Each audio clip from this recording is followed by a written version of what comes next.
Hey there, HorseCenter fans. Matt and I are back with another exciting edition of the show, Matt. I am so happy that Keeneland is finally open. Yeah, it's the shortened summer meeting at Keeneland, packed with graded stakes races. Packed with good racing, Matt, including the Bluegrass Ashland. We're going to talk a lot about that, a little bit about the Kentucky Derby, and maybe a little bit about some other big names that either are running this weekend or ran last weekend. Watch it all right now on HorseCenter.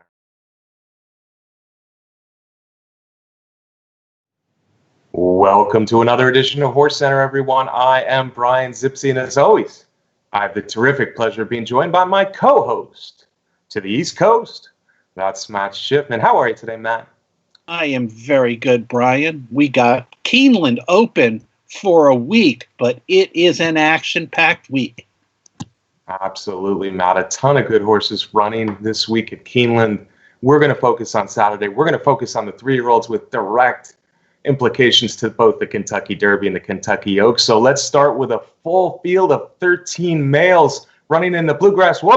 Not 13 males, Matt. 12 males, 1 female. I think our discussion of both the Bluegrass and the Ashland has to start with the female. Swiss Skydiver Kenny McPeak says, let's go in the Bluegrass, the grade 2 Bluegrass, not the grade 1 Ashland. It's more money, Matt, but they're passing up a grade 1 opportunity in the Ashland to go against 12 boys in the Bluegrass. What do you think? I think if you're going to take a shot, it's the perfect scenario right now for a Swiss Skydiver. She's already qualified for the Kentucky Oaks, and now in the modern point system with the Kentucky Derby, those points don't carry over. You got to earn Kentucky Derby points, so why not? Here comes the Bluegrass Stakes with 100 points for first, 40 for second. A first or a second in there probably gets her into the Derby field. She's ready for another race, so why not take a shot at it? Well, you're passing up a grade 1 opportunity to win a grade 1 race. That's why not. And you're and a much smaller field in the Ashland. I don't think she's a Kentucky Derby. 10 furlongs at Churchill Downs against the likes of Tis the Law and Honor AP and so on. But I, too, applaud the decision. I'm a sportsman by nature, Matt, and I like the decision.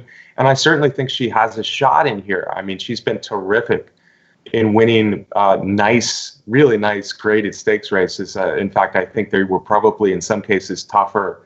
At least the fantasy was tougher than the actual grade that it was assigned this year. So she's been the most accomplished 3-year-old filly for sure in the nation this year, and she's done it impressively, either wiring the field or sitting just off the lead and then pouncing and taking over. The Bluegrass, I think, is a step up, though. It's a tough spot. It's 12 other males, and there's some good ones in here, some solid males. There's no Tis the Law, there's no Honor AP. But it's a good field, and there's speed. There's other speed in here, and Chivalry breaking from the rail coming up from Florida. So I don't think this is a done deal for the filly by any means, but I think she certainly has a shot. Yeah, I agree. And, I don't think that the horse, the connections, Kenny McPeak and the owners, I don't think they really have anything to lose in here. I mean, hopefully in her career, she's going to have plenty more opportunities to win a grade 1. And when she gets back to racing against her same sex, I think she will be able to achieve that at some point. So, hey, they want to take a shot. It is a big field, but like you said, I think calling the Bluegrass field a solid field is a good evaluation. It's not a super tough field, so I think this is the time. Right, and what I'm hoping is that the Bluegrass is a really good prep for her for the Kentucky Oaks. I would prefer to see a filly like this in the Kentucky Oaks. And if you want to take a shot again against Colts, assuming she runs a very good race in the Bluegrass, I think the Preakness makes a lot more sense than the Kentucky Derby.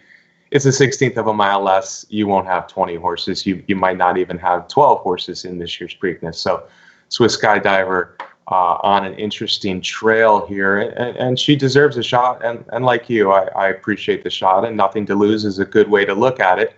Having said that, from a handicapping standpoint, I'm not excited to betting Swiss Skydiver in here because I think she probably is the favorite.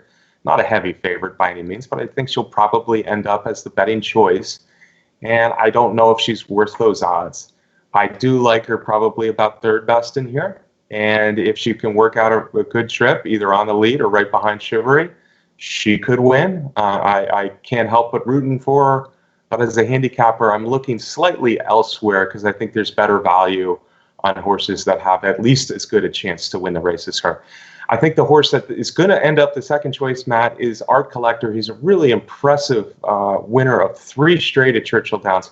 One was with Joe Sharp, where there was trouble, and he was eventually taken down from purse money.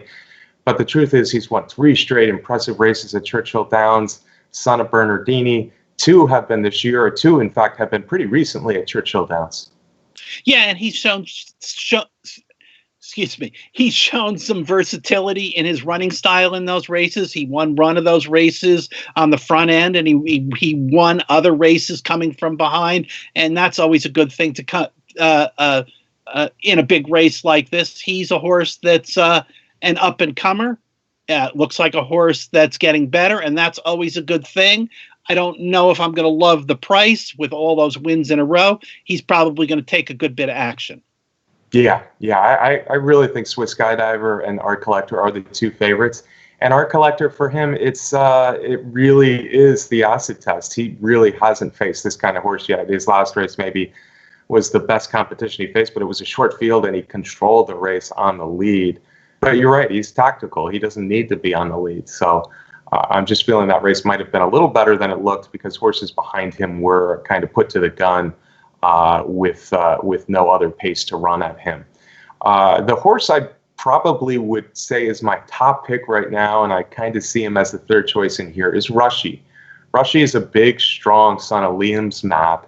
Rushy is getting better and better. California horses coming to Kentucky, you never know for sure if they're going to run their best, but I like the fact that Rushy has a nice race out of state already at Oaklawn Park. Then he went back to Santa Anita Derby out where he's based, and I thought he ran a very good race. And that if Honore P or Authentic were in this race, they'd be strictly the ones to beat.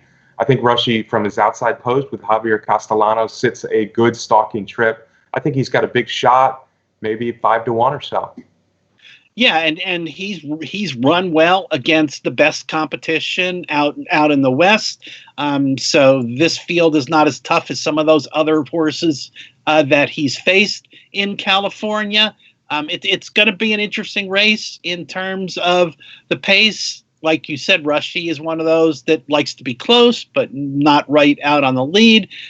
In the past, Keeneland, the dirt course at Keeneland, has played kindly to front runners. So we'll have to see in the races heading up to Saturday how that's playing out. But if it's continuing to do that, there's probably going to be a lot of pressure out front. Yeah, I really do see a little bit of a separation with Chivalry and Swiss Skydiver as the speed of the speed. But you're right, horses like Rushy, Art Collector, maybe Basin, maybe Man in the Can. There's a bunch of horses that probably want to be relatively close. I kind of like the fact that Rushy can finish off races well. He's proven it now in his last 2. And I kind of like that he's a little bit outside where he can watch things unfold inside him.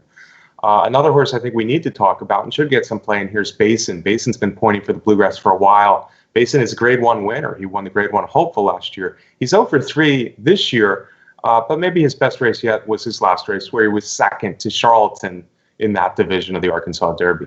Yep, but he's another one, like you mentioned, with that same kind of running style, pressing the pace, maybe sitting behind those other 2. And Steve Asmussen. So he'll get bet a little bit, but not as much as the top ones. But my feeling with Basin is, I think I've taken a shot with him the past few times.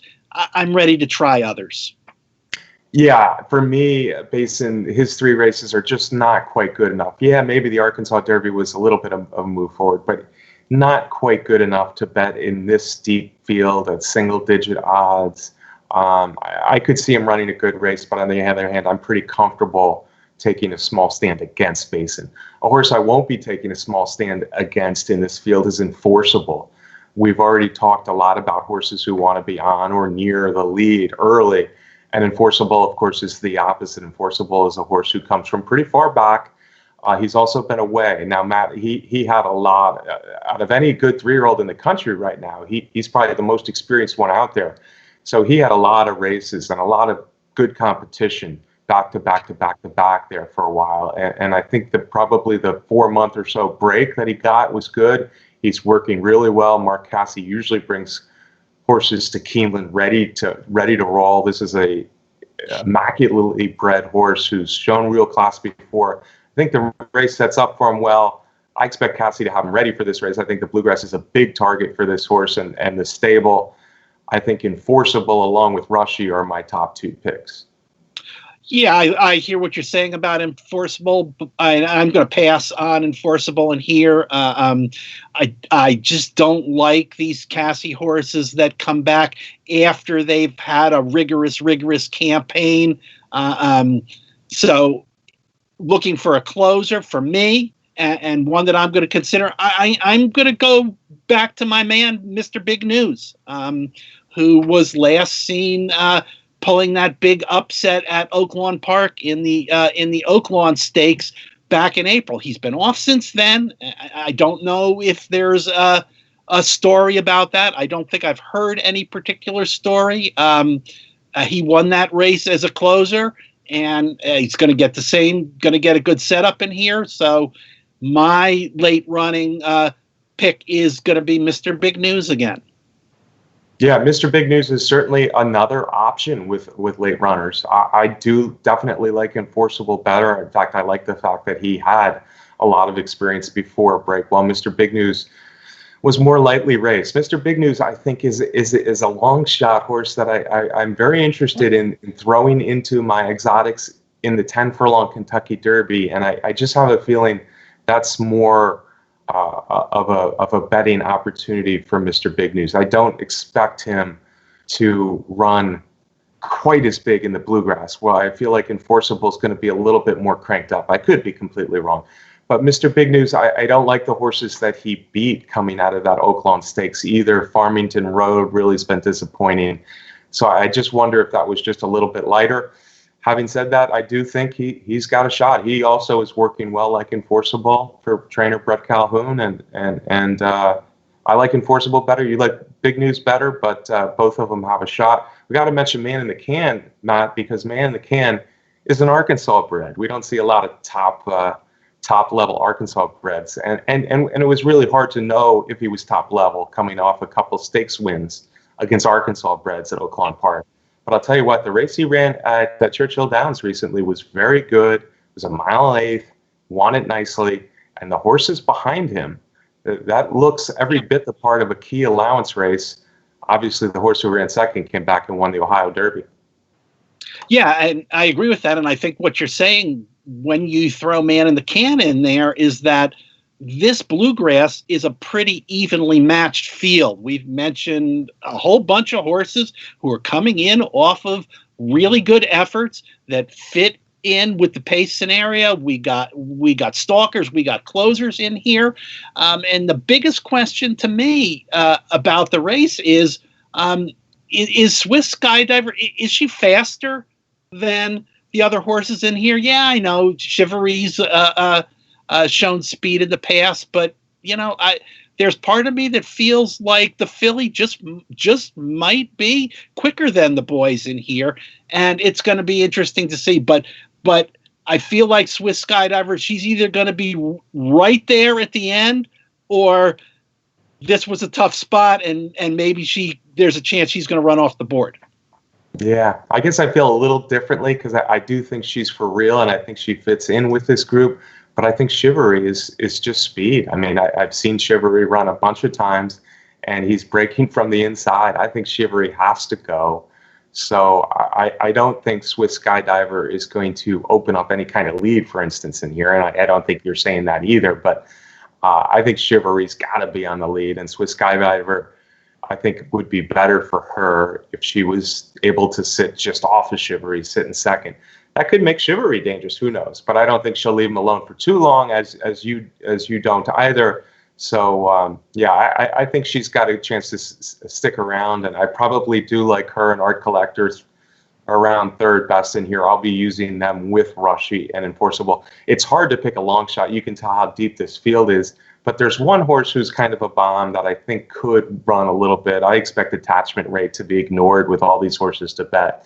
And if you look at attachment rates races, there's some things to like. He ran well against Dr. Post. Dr. Post was certainly better, but he ran well against Dr. Post 2 starts back in the Unbridled at Florida. And then he came back, and maybe it was a little bit indifferent in the Mount Win, but those are good horses that ran 1, 2, 3 ahead of attachment rate. I think if he's improving a little bit for Dale Romans, he's still pretty lightly raced. If he takes to Keeneland, I expect him to be 21 or so. Attachment rate would be my bomb, but I'm sticking with Rushy and Enforceable as my top 2, Matt. That's good. And hey, and we have neglected to say that when we were talking about Chivalry, that he was second in the Florida Derby behind Tis the Law, and that's a pretty good entry in your resume for this field. So yeah, it's an interesting race. I probably will play around and use Mr. Big News in some exotics with a handful of other horses. You're sticking with Mr. Big News. I like it. It worked for you at Oaklawn. Good for you, Matt. Yeah, and Chivalry has run against good horses for sure. He had Ete Indian to deal with in both of the last 2, another good speed horse. So Chivalry is another horse I think they're pretty much going to ignore. I don't think he'll be single digits in here. And I when there's 2 speed horses in a race, I generally like to pick the one I like better and pretty much throw out the other one. I do like Swiss Skydiver better than Chivalry, but Chivalry is a little bit dangerous. And if somebody wants to use him as a long shot, I think you're going to get nice odds on Chivalry. So anyway, that's a Bluegrass. Let's go to the Ashland, Matt. And the Ashland, of course, was greatly affected by the decision of Kenny McPeak and Swiss Skydiver to go to the Bluegrass, because she would have been the one to beat in the Ashland. Now I think you have a pretty heavy favorite in the horse that she beat in the fantasy. And of course, that's Venetian Harbor, daughter of Munnings for Richard Baltus, who was just explosive when winning the Las Virgenis a couple starts back. She really hasn't done much wrong in her career. She's been off since that tough fantasy. Even more so, I hate to say it with a favorite, she looks like a controlling speed in here to me. Yeah, and that task is a lot easier considering that this is a small field of only 6. And I guess you can go down this field, and with a number of them, you can make them into serious contenders by saying, this one ran second behind Swiss Skydiver. Oh, this one ran second behind Swiss Skydiver. And maybe you've identified the serious top 2 in this race in Venetian Harbor and Speech, who's in the 6 hole. Yeah, Speech. Speech probably will get better. Now that I look at it more, I think Speech will probably end up as the 3rd choice in here. Speech, the daughter of Mr. Speaker, has literally run against Swiss Skydiver in her last race, Gamine in the race before that, and the now on the shelf but extremely talented Donna Veloci the time before that. So Speech has run into some really, really big horses. Now she gets her shot at Venetian Harbor. I expect Speech to run another good race.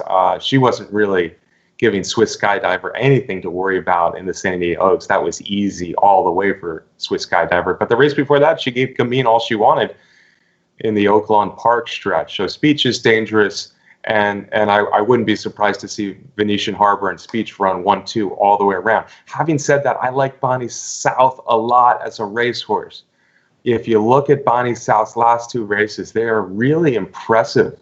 And she beat good horses, both in the allowance race when she beat the filly last night who won the Indiana Oaks. She Dares the Devil. And then she came back and ran right by him, including Finite, in the Fairground Oaks. She looks like a 4-reel type of horse.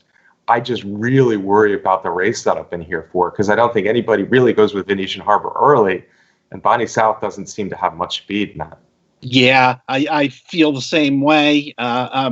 You're talking about Venetian Harbor being, close to an odds-on favorite in this race.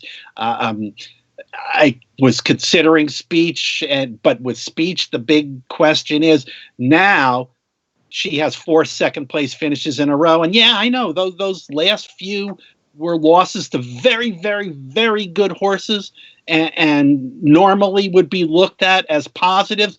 But you got to think a little bit. Is she a bridesmaid in this race again? I don't know, but I like Bonnie South also. I wish there was going to be more pressure on Venetian Harbor. Bonnie South is, of course, trained by who, Brian? Brad Cox is on a roll, man. Yeah, Brad Cox. And we mentioned Indiana. He won both the Oaks and the Indiana Derbies last night. Brad Cox is on a roll, and this is a good horse. So Bonnie South is going to be my pick, even with the pace setup. Wow. Here's my thinking. Bonnie South runs a representative type of race, but never gets close to Venetian Harbor. But Bonnie South becomes a real horse to look at in the Kentucky Oaks, maybe now with a little bit better odds, because this race at Keeneland, without, as I see it, much pressure to Venetian Harbor, I just think everything is stacked against Bonnie South. And she's a horse that I want to see run her race, and that might be rally for second by 3 or 4 lengths. But in the Kentucky Oaks, she's going to find a better pace setup. So that's my feelings on those two. I like them both. And I don't think Speech ever gets by Venetian Harbor. Neither do I think Toneless Shape ever gets by Venetian Harbor. They have the potential to at least lay closer than Bonnie South does. Toneless Shape is probably the most underrated 6-for-7 horse I've ever seen with a bunch of Greatest Stakes wins. But I underrate her as well, or I don't rate her as highly, I should say, as well, because they all came in South Florida, and the one time she had a shot against the really good village, she couldn't get it done. I don't really see her getting it done here. The other one, Envutante from the Barnum McPeak, I don't know if her entry in here had much to do with the decision of Swiss Skydiver, but maybe just a little bit, because she looks like a really improving daughter of Uncle Mo, and maybe she can make a little noise in here. I think she's getting better, and those races are pretty good. She's going back from turf to dirt to turf to dirt, but her last race was her best. It was on dirt. I don't think she has Venetian Harbor kind of speed either. So for me, unfortunately, I think this isn't a good betting race, Venetian Harbor wire to wire, but there's good horses behind her, and Bonnie South is one that I really think has a shot when the Kentucky Oaks rolls around. Yeah, I'm a little surprised that Brad Cox, with all the horses he's got, didn't enter another horse in the race to soften up Venetian Harbor. But hey, he knows the horses a little better than I do. Yeah, and maybe she shows some more speed here, but maybe that's not a good thing either, taking her out of her game, because she looks like a very comfortable rallier. All right, Matt, this weekend, again, another great weekend of racing. We got so many good horses. Sorry, folks, we're not going to get into all these races, but you got Monomoy Girl coming back in the Ruffian. I just want to see that race as a fan. There's not a ton in there against her, but I want to see Monomoy Girl's progression, because I think all indications out of the Brad Cox barn are she can be every bit as good, maybe even better than when she was a champion at 3. So that's exciting. You also got Rushing Fall in what I think is a tough spot in the Jenny Wiley at Keeneland. You got Garana in the Madison. So a lot of good affiliate mares running this week, Matt. What are you looking forward to seeing besides the 2 that we covered? Yeah, I'm looking forward to, of course, seeing Monomoy Girl. I was a huge fan of hers when she was running in her 3-year-old campaign. It's nothing but good for racing to have her back, and for all of us to look forward to her next meeting with Midnight Pursuit. Absolutely. That is something to look forward to, and I think it will be something to look forward to, because I think Monomoy Girl is still for real, and we'll see hopefully a little bit of that in the Ruffian Saturday at Belmont. I also wanted to talk a little bit of Kentucky Derby with you, Matt. We talked a lot about the Bluegrass, and we're saying some of the best horses aren't in the Bluegrass. Nice deep field, interesting with the filly, but Tiz the Law. Tiz the Law has come back with 2 nice workouts since the Belmont Stakes. He looks like he's really on target for the Travers. Right now, is he strictly the horse to beat for the Kentucky Derby? He absolutely is. And yeah, Brian, he seems to be a horse that just loves to be out on the track, that thrives on on working every week. It doesn't seem to take anything out of him. But yeah, until somebody beats him, Tiz the Law is my horse. Tiz the Law is your horse, and Tiz the Law has been a horse that I've always had right up at the top of my list too. And if you ask me who the horse of the year should be, if racing ended today for 2020, I think it would be Tiz the Law. And you got strong contenders in Vekoma, Midnight Pursuit, and Tom Stata. But I think Tiz the Law, what he's done this year, deserves that kind of recognition. And I think the Travers should be a good spot for him. He's already won at Saratoga, but it's nice to see him with two good works after the Belmont. But if you're asking me who's going to win the Kentucky Derby 2 races from now, my top pick right now is Honore P. I think Honore P is going to be, we don't know for sure yet, but I think Honore P is going to be that good and that type of 1.25 mile horse. Of course, I liked him since he ran second in his debut performance way back when last year, but I'm high on Honore P. He's had 3 workouts after his nice win in the Santa Anita Derby, and of course, he's pointing for a smaller prep. They're keeping him, Sheriff's is keeping him out west for the Shared Belief at 1.16 mile. So he'll get kind of the setup that he got to the Santa Anita Derby with a 1.16 race, but this time it's 1.25 miles. But I think he'll love 1.25 miles, Matt.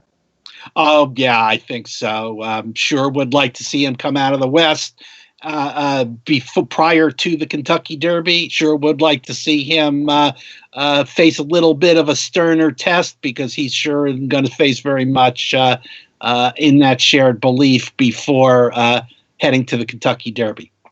Well, you say that, but he might get Uncle Chuck, Matt. Uncle Chuck is no Chuckles. He's no Chucky to scoff at. Uncle Chuck has had 2 starts. I think we should roll that Los Alamitos Derby win of his last week. It was impressive, and the fact that he was wired. We talked about him. He wired that maiden race. He showed he doesn't need the lead to win. And the Los Al Derby, I know, is a 4-horse race, and I know Dior was scratched. How good is 1,000 words? But it was a good-looking race. If Uncle Chuck chooses, and I think the Shared Belief is definitely a possibility for Uncle Chuck, if he chooses to run against Honore P in the Shared Belief, that becomes a very interesting race. Yeah, it does. And like you said, the Los Alamitos Derby victory looked good. To me, it did look like he was being asked hard early on in the stretch, and then when 1,000 words was not up to the task, he was geared down a little bit. So I'm not quite as wowed by that performance by Uncle Chuck as a lot of people automatically are after a Bob Baffert horse 3-year-old wins a stakes race. Yeah, I guess I'm with you there. In and of itself, it doesn't say, "Oh, this is a monster." Yeah. But looking at him physically and the way he's winning these races, it makes me think that he is a grade 1 quality horse. He's got an awful lot to do though before the Kentucky Derby, or to be a real threat in the Kentucky Derby against horses like Tiz the Law and Honore P. But Uncle Chuck is certainly a horse we need to watch out for. Another Bob Baffert runner, as is the Haskell. Man, I'm getting excited about the Haskell, which is a week from Saturday. We'll have a lot to talk about next week.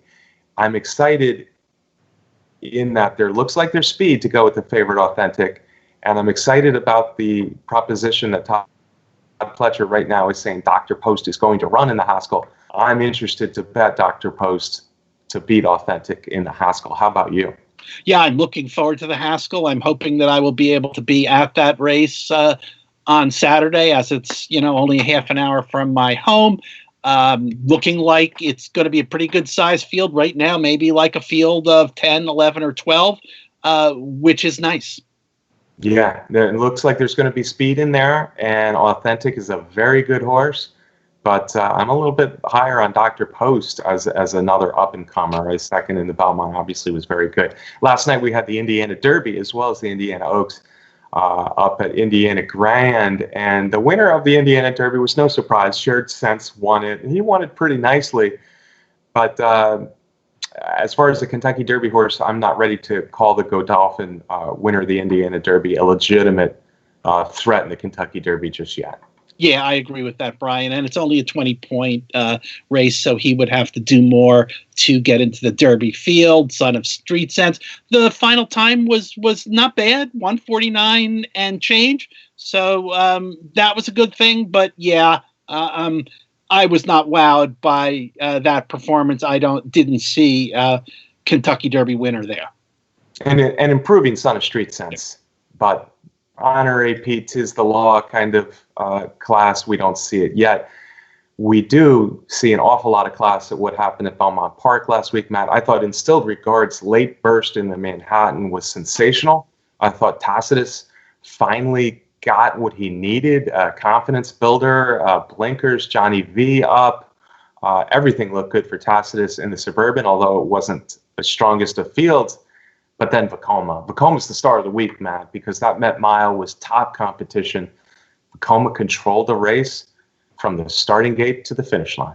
Yeah, hey, Vacoma convinced me, Brian. Any questions and question marks that I had about Vacoma that I asked were answered by Vacoma convincingly. Like you said, good field, mile distance, and he came out of the gate. He came out of the gate like a bullet, took control of the race every step of the way, turning for home. It looked like maybe they were coming at him, but he had more in the tank and took off and won convincingly and impressively in there. Those two Grade 1 performances against very good fields in the Carter and the Met Mile put him right up in that older male division with Tom's D'Etat, although likely, they probably won't see each other on the racetrack. Yeah, to tell you the truth, I was a little disappointed. I was as impressed with Vacoma as you are. Obviously, one of the best horses in the country, and another horse who's in the discussion for Horse of the Year. But I was a little disappointed that they said really the two options that they were talking about were training up to the Breeders' Cup, and I assume it's the Breeders' Cup Dirt Mile, maybe the Sprint, but it sure ain't the Mile and a Quarter Classic the way they're talking, or run once, which I think is probably more likely, run once before the Breeders' Cup, and that would be the 7 furlong Forgo at Saratoga, another important sprint race, but it doesn't seem like they have any intentions of building up to the big handicap races and building up to the 10 furlong Breeders' Cup Classic with Vacoma. That's fine. They know their horse, and they think he's a one-turn horse, a mile or less, and he very well may be the best in the country. But on the other hand, I don't necessarily think he's going to wrestle a Horse of the Year unless everybody kind of drops off. Nobody wins the Classic like Tom's D'Etat or Honor AP if he wins the Derby in the Classic, or 'Tis the Law or Midnight Pursuit. So I think in that way, Vacoma's being limited somewhat, but if he's better at a mile or less, so be it. Yeah, and making the connections, making that decision, that's up to them. They know their horse, and there's part of me that, with his unique running style makes me want to agree with that. He's got in hand spots already in the Breeders' Cup Sprint and in the Breeders' Cup Dirt Mile after those last two wins. So, they're kind of in the catbird seat with a horse that is the best horse that trainer George Weaver has had and that the owners have had. So let him enjoy the ride. Yeah, and they also have a breeding deal. So that's not a bad thing either. All right, Matt, let me get a parting shot from you. Another fun show with all this happening at Keeneland, going on. Big races last week, big races this week. It's a lot of fun to be back in the full swing of everything after those months where we didn't have much to talk about. What's your parting shot for the day? My parting shot for the day, I'm gonna be horse racing related a little bit, and let's, once again, we've done it on the show before, but let's emphasize, folks, let's be safe about the COVID virus. Wear a mask when you are in contact with other people for your protection and for theirs. And let's make sure that we are treating each other with respect. That's what's going on in our country. And I know, Brian, you feel the same way with this kind of thing. And of course, I want to thank our producer and friend, Brett Workman, for putting together the show. Yeah, and I want to end on a slightly odd positive note. I'm going to call it a positive note because certainly it was born out of a very unpositive note. I'm going to give a big thumbs up to Keeneland, the sales company at Keeneland, for saying Mr. Tom Van Meter is no longer welcome to sell his horses at Keeneland Sales, and I think that's the right thing to do because obviously racism has no place in the country, and it certainly has no place in horse racing. So multiple comments on Facebook from Tom Van Meter showed his true colors, if you will, and Keeneland stepped up pretty quickly and said, sir, you're no longer welcome. And for that, I applaud Keeneland Sales for doing that. Folks, we will be back with another great show. I hope you enjoyed this one. If you haven't yet subscribed to our YouTube channel here at Horse Racing Nation, please do so now. I want to thank our sponsor, the best contest site out there. That's Derby Wars. And folks, I want to thank you most of all for watching each and every week. We sure do appreciate it. We'll see you next week. We'll be talking Haskell next week on HorseCenter.